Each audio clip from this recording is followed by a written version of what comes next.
Artificial intelligence is rapidly reshaping our world, from how we work to how we communicate.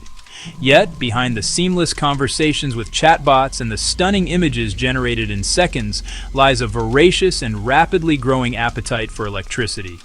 A single generative AI query can consume as much power as charging your smartphone, and when multiplied by billions of users, this demand becomes staggering. Some projections suggest that by 2027, the entire AI sector could consume as much electricity as a country the size of Sweden. This immense energy footprint is not just a line item on a balance sheet. It represents a fundamental challenge to our existing power infrastructure and a critical test of our climate commitments. The decisions that data center operators make today about how to power their expanding AI fleets will have consequences that ripple across the global economy and environment for decades to come. Simply plugging these massive new facilities into the existing public grid is becoming an increasingly untenable proposition. The grid in many regions is already stretched thin, facing its own set of challenges from aging infrastructure, the intermittent nature of renewable energy sources, and the growing demands of electrification in other sectors like transportation. For an industry where uptime is measured in fractions of a second and reliability is paramount, depending solely on a strained public utility is a high-stakes gamble that few are willing to take. This reality has forced a profound shift in thinking. The conversation is no longer just about finding the cheapest kilowatt hour. The public electricity grid, a marvel of 20th century engineering, wasn't built for 21st century AI. It wasn't designed for the concentrated, relentless power demands of modern AI. Data centers aren't like factories that can power down overnight. They run 24/7 and need a constant, high-quality stream of electricity. A single large-scale AI data center can require hundreds of megawatts of power, equivalent to the energy consumption of a small city. When multiple facilities try to connect in the same region, they can overwhelm local substations and transmission lines, creating bottlenecks that can take years and billions of dollars to upgrade. That has created a queue for grid connections, with some projects delayed 5 to 10 years before securing power. Dependency on the public grid introduces significant operational risk. The grid is vulnerable to a wide range of disruptions: hurricanes, wildfires, physical attacks, cyber attacks. For a data center, even a momentary power flicker can be catastrophic.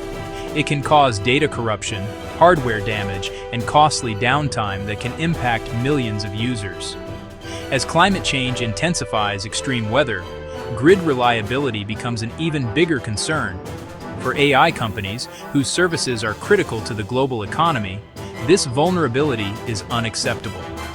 The need for a backup plan, a plan B, is now a core business necessity.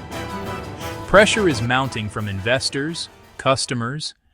To build a resilient power supply, data center operators are now evaluating a diverse menu of energy sources, each with its own distinct role, advantages, and disadvantages. Visual montage, visual montage, visual montage, visual montage. The public grid remains the foundation for most, serving as the primary or backup source of bulk power. Its main advantage is its scale and relative low cost, but its reliability and carbon intensity are significant drawbacks. For many new projects, the grid is simply the starting point of a much more complex energy strategy, a fallback rather than the sole provider. It offers a baseline of power that can be augmented and secured by other, more localized generation assets, providing a safety net in a multi-layered system. On-site fossil fuel generation, typically using natural gas turbines, has long been the industry standard for backup power. Natural gas is considered a firm power source, meaning it can be dispatched on demand, 24/7, providing an essential reliability backstop. Its primary advantage is this dependability and a relatively mature technology base. However, it comes with significant downsides, including direct carbon emissions, exposure to volatile fuel prices, and the need for complex permitting processes. As the industry pushes towards decarbonization, relying on natural gas is increasingly seen as a transitional strategy rather than a permanent solution, a necessary bridge to a cleaner energy future. Renewable energy sources, primarily solar panels and wind turbines, are central to the industry's sustainability goals. Solar panels, wind turbines. These technologies generate electricity with zero direct emissions and have seen their costs plummet over the past decade. Many data centers are now being co-located with vast solar or wind farms. The main challenge with renewables is their intermittency. They only produce power when the sun shines or the wind blows. This makes them unsuitable as a sole power source for a mission-critical facility. Generating power is only half of the equation. Storing it for later use is the critical link that makes a hybrid microgrid truly resilient and effective. Energy storage technologies act as a buffer, absorbing excess energy when generation is high, releasing it when demand peaks or when solar goes offline. The most common form of storage today is lithium-ion BESS. Same battery tech as our phones, same tech as electric vehicles, scaled up to shipping container size. They respond in milliseconds, ideal for ensuring power quality, bridging short-term gaps like clouds over a solar array. Repurposing EV battery packs is an increasingly viable storage solution. Second-life EV batteries may not meet vehicle demands, but often retain 70 to 80% of their original capacity. That makes them adequate for stationary data center storage. Giving batteries a second life reduces cost and environmental impact. It creates a circular battery economy, turns automotive waste into tech assets, and aligns economic incentives with sustainability goals. For longer duration challenges, days of cloudy weather or prolonged grid outages, new LDES technologies are emerging. LDES stores energy for many hours or days at much lower cost per kilowatt hour than lithium-ion. Technologies include flow batteries, compressed air energy storage, gravity-based systems. Thermal storage is another area, heating or cooling mediums like molten salt or ice. Section 6. The hard choices. Navigating the trade-offs of energy independence. Infographic with 6 icons in a circle. Dollar, leaf, gavel, ruler, shield, map pin, arrows indicating trade-offs. Embarking on the path to energy independence involves navigating a complex landscape of trade-offs. The most significant is cost. Building and operating a private power plant. Solar arrays. Battery storage. Backup generators. That package requires a massive upfront capital investment, far greater than simply connecting to the grid. While these systems can lead to lower and more predictable operating costs over the long term, the initial financial hurdle is substantial. Companies must weigh the cost of building this resilience against the potential financial losses from a power outage. Another critical trade-off: reliability versus emissions.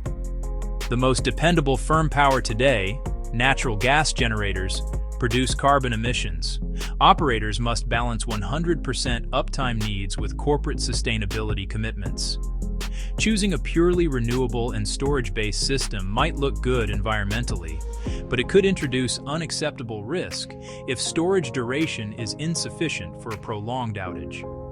That tension is driving interest in future firm, clean power sources like SMRs, but those technologies are not yet available at scale. The permitting and regulatory process presents another major challenge, complex and time-consuming. Projects often involve multiple agencies, local, state, federal. A project may require separate permits for each component: solar panels, battery storage, natural gas generator. This complexity can add years of delay, a significant problem when speed to market matters. Navigating the bureaucratic maze requires specialized expertise and patience. Finally, geography and scale impose their own set of constraints. Best renewable sites, windy plains, sunny deserts, but data centers need access to fiber optic networks and a skilled workforce. The physical footprint is enormous. A large solar farm can cover thousands of acres. Section 8. The road ahead. overcoming the hurdles to implementation. While the vision of a hybrid-powered future for AI is compelling, the road to widespread implementation is paved with significant challenges that must be addressed by industry and policymakers alike. The first major hurdle is the sheer complexity of integrating these diverse systems. A microgrid that combines solar wind batteries' firm generation requires an incredibly sophisticated control system to manage the fluctuating inputs and outputs while maintaining perfect power quality. Developing and standardizing these control platforms is a critical task. It requires collaboration between hardware manufacturers, software developers, utility engineers to ensure all the components can communicate and operate together seamlessly and safely. Supply chain constraints also pose a serious risk to the rapid build-out of these hybrid systems. Transformers, high-voltage switchgear batteries, solar panels. This has led to long lead times, with some critical electrical equipment taking over 2 years to procure. For an AI industry that operates on timelines measured in months, these delays are a major impediment. Scaling up manufacturing capacity is essential, from mining raw materials for batteries to assembling final products.